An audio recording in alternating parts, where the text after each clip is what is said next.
آپ کو کیا لگتا ہے کہ یہ جو مرجر ہم نے کیا اس وقت ہم نے ان کو اسی حال میں چھوڑ دیا؟ ایک تو یہ ہوتا تھا کہ آپ کے ساتھ ایف سی آر تھا، تو ایف سی آر میں کچھ قوانین تو بہت کالے قوانین تھے، لیکن کچھ حد تک وہاں پہ جو قبائلی انفراسٹرکچر تھا اس پہ بھی انتظامیہ جو تھا ان کا انحصار ہوتا تھا اور وہ وہاں کا انتظام چلا رہے ہوتے۔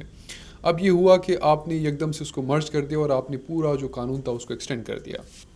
اب وہاں پہ آپ کے پاس ادارے نہیں ہیں، نہ پولیس ہے، نہ ایریگیشن ہے، نہ ہیلتھ ہے، نہ کوئی اور ادارہ ہے وہاں پہ۔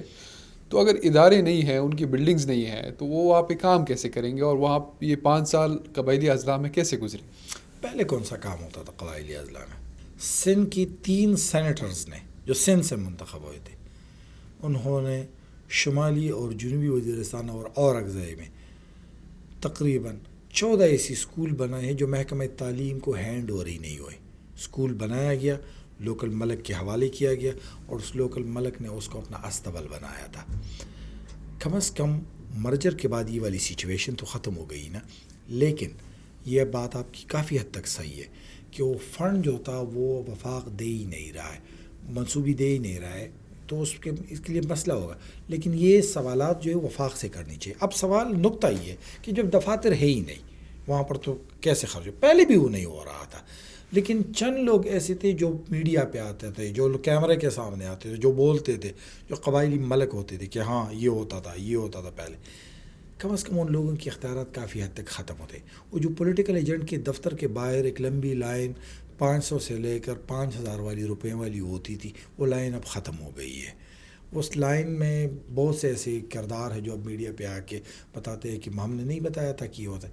لیکن اوورآل میں بتا دوں کہ سچویشن کچھ بہتری بھی ہوئی ہے، لیکن انسانی حقوق کافی حد تک بحال اس میں ہوئے۔ آپ کو پتہ ہے کہ شمالی وزیرستان میں غیرت کے نام پر لڑکیوں کو قتل کیا گیا تھا۔ ایک ویڈیو آئی تھی اور اس ویڈیو کی بنیاد پر قتل کیا۔ یہ واقعات پہلی دفعہ نہیں، یہ ماضی میں بھی ہوتے، لیکن ماضی میں کچھ ہو ہی نہیں سکتا تھا۔ لیکن اس وقت آپ کو پتہ ہے کافی حد تک لوگوں کو گرفتار کیا گیا ہے۔ اس کی سب سے بڑی وجہ یہ ہے کہ وہاں پر قانون کی اس وقت عملداری ہے، پولیس ہے، وہاں پر دیگر قانون نافذ کرنے والے ادارے ہیں۔ ملکان وغیرہ جو سسٹم ہوتا ہے اس میں اس کی ماڈیفیکیشن کی ضرورت تھی، اس میں ماڈیفیکیشن لائی بھی گئی ہے۔ لیکن بنیادی مسئلہ وہاں پر ترقیاتی فنڈ کے استعمال کا نہ ہونا ہے، ترقیاتی فنڈ کے نہ دینے کا ہے۔ اگر وہاں پر فنڈ دیے جائے، وہاں پر یونیورسٹیاں کھولی جائے، وہاں پر کالجز کھولے جائے، وہاں پر اسکول کھولے جائے، وہاں پر ماڈل ادارے بنائے جائے۔ اس وقت تک 2023 کے آخر تک ایک پولیس اسٹیشن بھی نہیں بنایا جا سکا۔ جو پولیس اسٹیشن ہے وہ پہلے سے ان کی عمارتیں قائم تھی یا ان کے ساتھ ایک آدھ کمرہ بنایا گیا، میکسیمم یہی ہوا ہے۔ ان میں یہ مسئلہ بھی تھا کہ جو زمینی کی ڈیمارکیشن تھی وہ بھی نہیں ہوئی تھی، تو حکومت کے لیے یہ بھی بہت بڑا مسئلہ تھا کہ وہاں پہ جو بھی اگر کوئی زمین ایکوائر کرتی کوئی بھی انسٹیٹیوشن اپنی بلڈنگ کے لیے، تو اس کے کوئی کاغذات میں موجودگی نہیں تھی، تو وہاں یہ بھی بہت بڑا مسئلہ تھا۔ تو مرجر کے وقت یہ بھی نہ سوچا گیا کہ مرجر 2018 میں ہوا ہے، لینڈ ایکویزیشن بل 2021 میں پاس ہوا ہے۔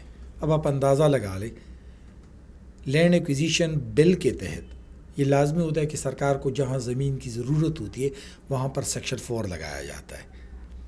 اب آپ 3 سال بعد اس لینڈ ایکویزیشن بل کو ہونا تو یہ چاہیے تھا کہ سب سے پہلے وہ لینڈ ایکویزیشن والا بل پاس کیا جاتا کہ سرکار کو جہاں پر زمین کی ضرورت ہوتی وہاں پر لیا جا سکتا تھا۔ بدقسمتی سے وہ کیا ہی نہیں، تو لینڈ ایکویزیشن ہوئی، لینڈ ایکوائر جہاں پر کرنے کی ضرورت ہے وہاں پر قانونی سقم تھا۔